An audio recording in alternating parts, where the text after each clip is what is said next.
You can ski back home by yourself from here with that big belly of yours. 3 hours should be more than enough to make it back, said the man who was once supposed to be my partner for life. My husband, as he callously tossed aside his skis, laughing loudly. Shocked by his words, my mother-in-law added with an even more sarcastic smile than usual, peering at me from the front passenger seat to where I sat in the back. Let me give you some advice from someone who's lived a bit longer. Even pregnant women need exercise for an easier delivery. We were near a ski resort, a place about a 2-hour drive from our city. The whole area was a glittering silver world. Were they really planning to leave me here, 7 months pregnant? Or were they expecting me to beg for forgiveness and tearfully ask for their help? Very well, but I'll walk back. I won't be needing the skis, so please put them back in the car, I said calmly as I exited the vehicle. With my unborn baby and myself, I chose to walk, prioritizing our safety over the unpredictable risks of traveling with them. As fate would have it, misfortune soon caught up with my husband and mother-in-law. 30 minutes after parting ways, my husband's frantic cries began. It was their cries of distress facing an unexpected ordeal, but their tragedy was only the beginning. The truth gradually surfaced, leaving them no escape, and they found themselves spiraling towards a reckoning. My name is Sarah. I work as a surgical nurse at a general hospital during the week and enjoy playing tennis on my days off. As a surgical nurse, I assist during surgeries by passing instruments to doctors, monitoring the procedure's progress, and ensuring everything runs smoothly. It's mentally and physically demanding work, but knowing I'm helping to save lives makes it incredibly rewarding. To maintain my balance, both physically and mentally, I find solace in tennis, where I met my husband, John. He's a gentle soul, always with a kind smile, working in the welfare department. That smile softened the otherwise stoic atmosphere of our office. His calm presence brought me peace, and before I knew it, his warmth became my comfort. Our relationship blossomed effortlessly, leading to marriage a year after we met, and soon we joyfully anticipated the arrival of our child. Currently 7 months pregnant, I took a break from work, enjoying a relaxed life. It was supposed to be a time filled with happiness, but reality. Mom, what do I do? I got scolded by my boss at work again. How many times is this now? What should I do? This had become my husband's daily routine after work, calling his mother first. It became evident he was excessively reliant on his mother, needing her reassurance for every daily event to feel at ease. He couldn't settle without her voice, unable to make decisions independently, often sidelining my opinions for hers. Our time together was overshadowed by talks of his mother. On nights I had shifts, he stayed at his parents' house. Hearing Mom every day was driving me insane. Yes, he was a devoted mama's boy. Yet my husband had a deep sense of care for others, never speaking harshly to me, and was especially kind to the elderly. His gentle nature was admired by everyone around us. I respected him deeply for this. His kindness attracted me, and while I couldn't deny his attachment to his mother, I believed it was something I could learn from. It was his way of showing compassion, so I turned a blind eye to his and his mother's relationship. However, our peaceful life began to crumble over a seemingly trivial incident. Huh? The button on your dress shirt is still missing. One day, my husband noticed a button missing from his work shirt and immediately panicked, reaching for his phone to call his mother. But I assured him, I'll fix it, don't worry, hoping to defuse the situation. That night, tired from pregnancy, I decided to rest without reattaching the button, and the moment passed. The next morning, noticing the button still missing, my husband seemed to panic, instinctively reaching for his phone once more. See, I should have asked Mom to take care of it. What should I do now? I need to tell her quickly, he said, holding his phone and pacing back and forth, which made me uneasy. Still, I tried to reassure him. I'm sorry about yesterday. I was feeling too sick to do it, but you have other dress shirts, right? He stopped abruptly and looked at me with frustration. What are you saying? I had already decided with Mom to wear this shirt yesterday. Now I can't wear what Mom picked out for me. It turned out even his daily outfits were decided by his mother. I felt a mix of fear and revulsion at his behavior. Are you serious? How much of his life is controlled by his mother? Mom, what should I do? Mom, help me. I don't know what to do. My husband hurriedly called his mother, speaking in a hushed voice. Though I couldn't hear everything, I was certain he was complaining about me not attaching the button. In my husband's eyes, if it wasn't as his mother directed, he couldn't proceed confidently.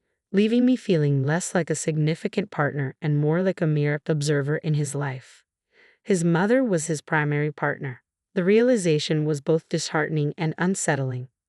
Lately, I've been struggling with mood swings, attributing it to prenatal blues. But this time, I couldn't contain my emotions. Despite trying repeatedly to calm myself down, it felt like a dam bursting within me. Enough. It's unnerving, always relying on mom. You're an adult, think for yourself. You're about to be a father, stop depending on your parents for everything. My outburst left my husband stunned. Sarah, what are you saying? What's wrong with asking mom? It's what I've always done. Why are you suddenly upset about it? His slow, unchanged tone as he approached me only fueled my frustration. Stop seeking mom's opinion over a shirt. Think for yourself. I've tolerated it until now, but I've reached my limit. Be a responsible father. Give me space. It's unsettling. This marked our first significant argument as a couple. I knew I shouldn't have said those words, but I couldn't suppress my feelings any longer.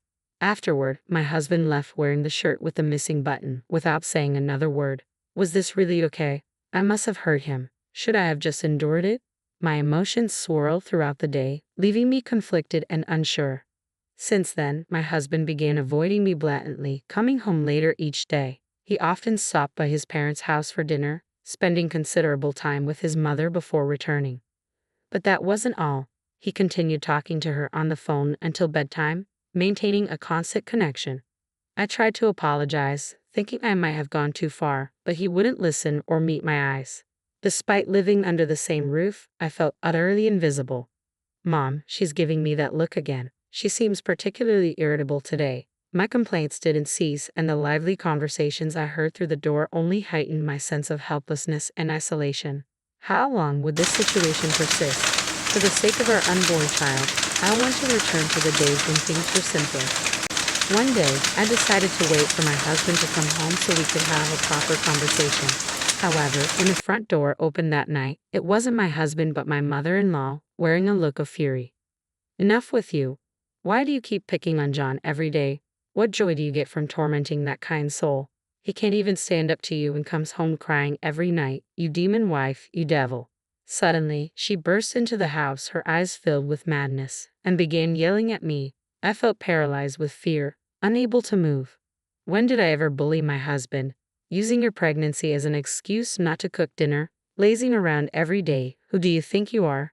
John works hard every day for you, and you just sit back and relax, you lazy woman. I couldn't comprehend what was happening.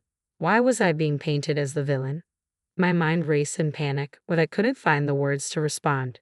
Tears overflowed as I stood there trembling, unable even to say, "You've misunderstood."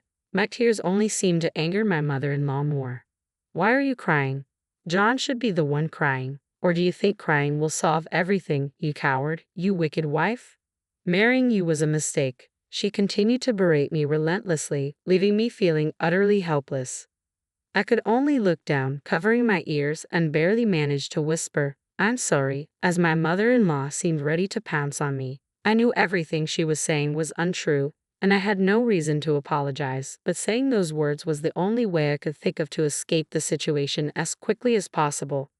As expected, my mother-in-law, seeming triumphant, puffed out her chest and delivered her final words with arms crossed. "Good, you understand, you foolish wife. If you ever bother John again, you know it won't end well." After she left, glaring at me until the last moment, the storm passed, and the silent room was filled only with the sound of my own heartbeat. John's dependency on his mother escalated, and soon he started spending all his time at their house, except for weekends. Even when he came home on weekends, it was only to gather clothes and necessities, barely staying for an hour. During those times, we hardly spoke. One Saturday morning, as I began to question the point of staying together under these circumstances, my husband suddenly appeared at the door. "Sarah, I've come to pick you up. Let's go on a trip right now," he called out. Confused, I walked toward the entrance. "Lately, things haven't been great between us. It seems like you've reflected on it, so I'm willing to forgive you. It's not good for the baby in your belly if we keep up this atmosphere. Let's start fresh and go skiing." His words, accompanied by a smile reminiscent of old times, took me by surprise. "What skiing? You've never skied before, have you? And with my belly almost 9 months along, I can't possibly ski." I was flustered by his unexpected suggestion. While I appreciated his effort to break the ice between us, why skiing? I questioned. Ignoring my reluctance, my husband insisted, there's a ski resort about 2 hours away by car. A senior at work recommended it. It's easy to get to, and there's even a beginner's course where pregnant Sarah can safely ski. Everything's prepared, you don't have to worry about a thing. Let's go, he said, grabbing my coat, gently pulling me by the hand, and leading me to the car parked outside. With a mix of hope in my husband's intentions for our unborn child and suspicion about the skiing trip, I found myself seated in the back of the car as we set off. Our next stop was his parents' house. My mother-in-law greeted us, fully prepared and smiling. Was she joining us on our couple's trip, or did she have another plan? As they chatted away, oblivious to my confusion, my mother-in-law climbed into the car, turned to me with a smile, and said, "Sarah, glad you could join us. Let's enjoy skiing together." Was this some kind of trap? The car started moving again. It would be John's first time driving in the snow. Could he handle it? My anxiety grew. We'll be arriving soon. Let's stop around here, John said, abruptly pulling over. We were near a ski resort on a snowy mountain road, surrounded by a pristine, glistening world. The weather was clear, and the snow sparkled like jewels in the sunlight. But instead of calming me, the beauty of the scene heightened my anxiety. Are we getting out here? Isn't the ski resort further ahead? I was utterly bewildered, unable to comprehend why I was being left in such a remote spot. This feels like harassment, and I'm carrying a precious life, I thought to myself.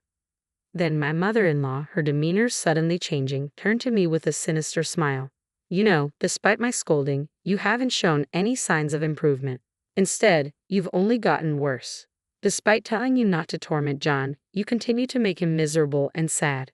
Do you find that amusing? I couldn't grasp what she meant. What had I done to my husband? You're always getting agitated. Maybe a place like this will help you cool off, she said, laughing ominously. Besides, you've been using your pregnancy as an excuse to laze around at home, haven't you? Let me give you some advice from someone with more life experience. Pregnant women need exercise for an easier delivery, she added, her unsettling laughter filling the car. My husband joined in, echoing my mother-in-law's attack. You can ski back home alone from here with that big belly of yours. 3 hours should be more than enough for you to get back. What did they expect from me? Did they think that if I apologized and begged, their demands would be satisfied, or were they seriously planning to abandon me and the life growing inside me? Regardless of their intentions, their actions were unforgivable. My priority was to protect the child in my belly. Moreover, the car wouldn't be able to continue much farther on the increasingly snowy and icy road. Fine, but it's too dangerous for me to ski in my condition. I'll walk back. Please put the skis back in the car, I said calmly. With that, I quietly exited the car and turned away from them, intending to find my way to a more populated area while the sun was still up. Glancing back, I saw my husband placing the skis back where I had been sitting. This would likely be our final moment together. Silently retracing my steps, I walked alone along the snowy roadside. Suddenly, the clear weather shifted, and snow began to fall. The sky darkened swiftly with heavy snow clouds, unleashing a blizzard that quickly intensified. I could no longer see ahead. The swirling snow obscured everything, and I lost track of where I was heading. Overwhelmed by fear and the biting cold, my legs grew weak. I might not make it, I thought, just as my consciousness started to fade. Then a bright light slowly approached from behind me. It was a car. The vehicle stopped beside me, and a concerned man leaned out, peering at me. Luckily, my red dress made me stand out against the gray landscape. The man, sensing something amiss with a pregnant woman walking alone on a snowy road, called out to me. Beside him sat a woman. They were a couple returning from a skiing trip. Without questioning why I was alone in the blizzard, they quickly ushered me into the back seat of their car. The woman offered me a blanket and warm tea, understanding my situation well. They drove me home without asking for explanations, saving me with their kindness. Upon arriving, I repeatedly tried to express my gratitude, but they simply wished me a healthy baby and departed without seeking anything in return. The town felt remarkably serene after the chaos of the snowy road. Under the warm sun, I watched their car vanish from sight before heading indoors. Meanwhile, my husband and mother-in-law, who had left me on that snowy road, seemed to have encountered serious trouble. Unaware of their predicament, I had been asleep in the cozy car, oblivious to the flurry of missed calls on my phone. When I finally checked my phone, I was stunned to see a long series of missed calls spanning over 30 minutes. What could have happened? Just as I stared at my phone, another call came in from my husband. "Hello," I answered tentatively, only to be met with his panicked, almost ear-splitting scream. "Sarah, why didn't you answer? What have you been doing? Please come back quickly. It's serious." Mom, how selfish can he be, leaving me behind like that? And now he wants me to come back. I muttered in disbelief, unable to find the right words. He continued to speak frantically on the other end. It appeared they had been in a severe accident after abandoning me on the mountain road. They had driven up the opposite slope. The weather was clear, and visibility was good, so they likely intended to reach the ski resort.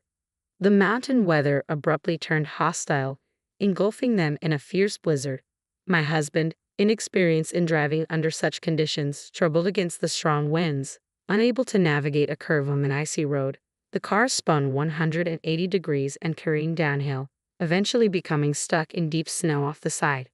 My mother-in-law stepped up to inspect the front wheel, circling around to the front. Meanwhile, my husband, fixated on freeing the snow-covered wheel, unintentionally pressed the accelerator too hard.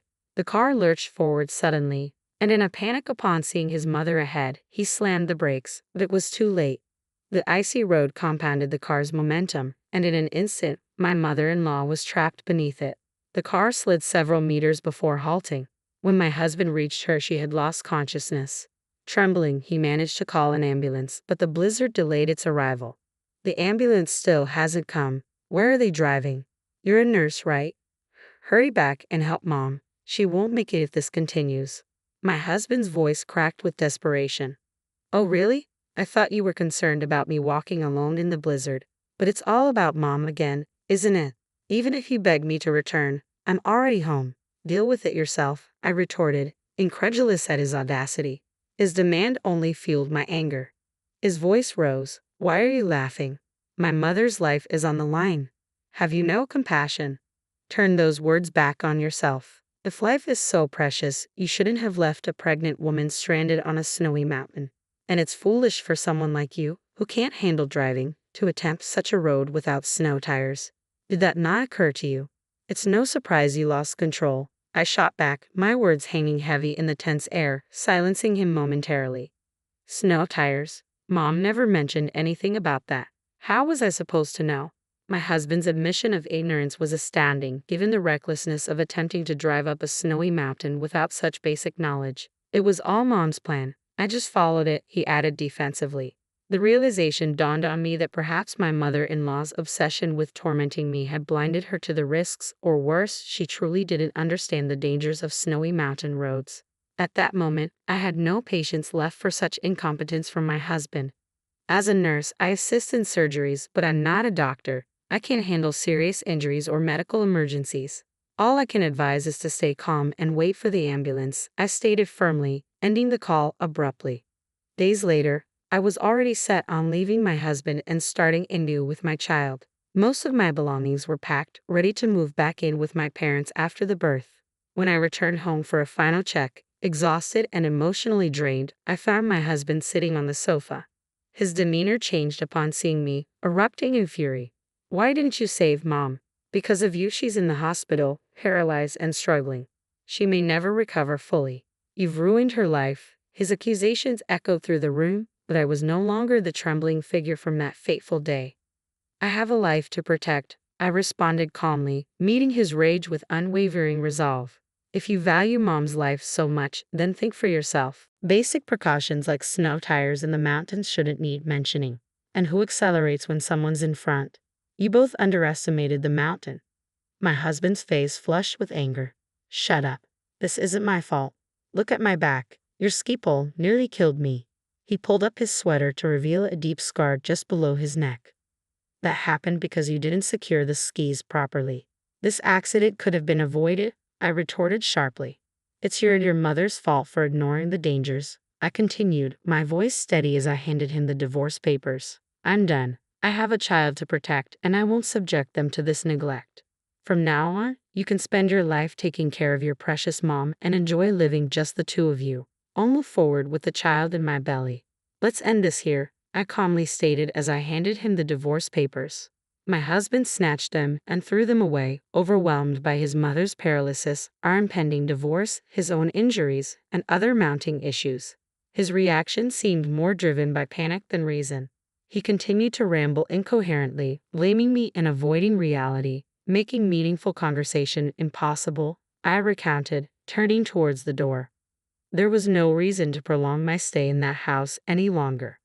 Suddenly, the door burst open, and two unfamiliar men in suits entered with a stern demeanor. They strode past me without a word and confronted my husband, demanding repayment of interest and principal owed to them. My husband was paralyzed with fear, unable to move. What is this about? I heard him stammer. Apparently, my mother-in-law had been entangled with a dubious religious group, making substantial donations beyond what her pension could cover. This had started before our marriage, driven by her jealousy and desire to drive me away. She was easily influenced at a meeting and became a devoted follower, spending on expensive charms, pots, and supposed miracle water, chanting daily, and attending the facility religiously. Her hefty donations were spurred by the leader's persuasive words, not a meticulous plan to harm me. Realizing the depth of her disdain for me was chilling. She had accrued significant debts to support her fervent religious activities, unbeknownst to my husband.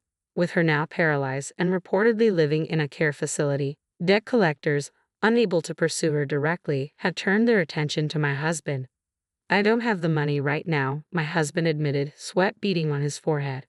The men noticed me and inquired if I was his wife, but at that moment, I no longer felt any connection to him or his mother. No, I'm just a stranger, I replied calmly, collecting my belongings and walking away without looking back. I heard my husband's cries behind me, but they were no longer my concern. And so, I headed to my parents' house. Months passed, and spring arrived. Through our lawyers, we finalized our divorce, and my ex-husband was ordered to pay alimony. Despite his struggles with his mother's debts and the added burden of alimony, his treatment towards me was unjustifiable. Regardless of his hardships, I was entitled to financial support. His other source of distress was his mother's paralysis, requiring his constant care. She showed no appreciation, instead blaming him for her condition and persisting in her religious pursuits from the facility. However, her disruptive behavior led to multiple evictions, forcing moves to different locations. Amidst my ex-husband's ongoing struggles with his mother's turbulent situation, he pleaded with her to cease, resulting in ceaseless disputes. In contrast, I have embraced the difficulties of motherhood with the blessing of my parents and am relishing serene days cradling my cherished, healthy daughter. The couple who rescued me on that snowy mountain remain etched in my memory.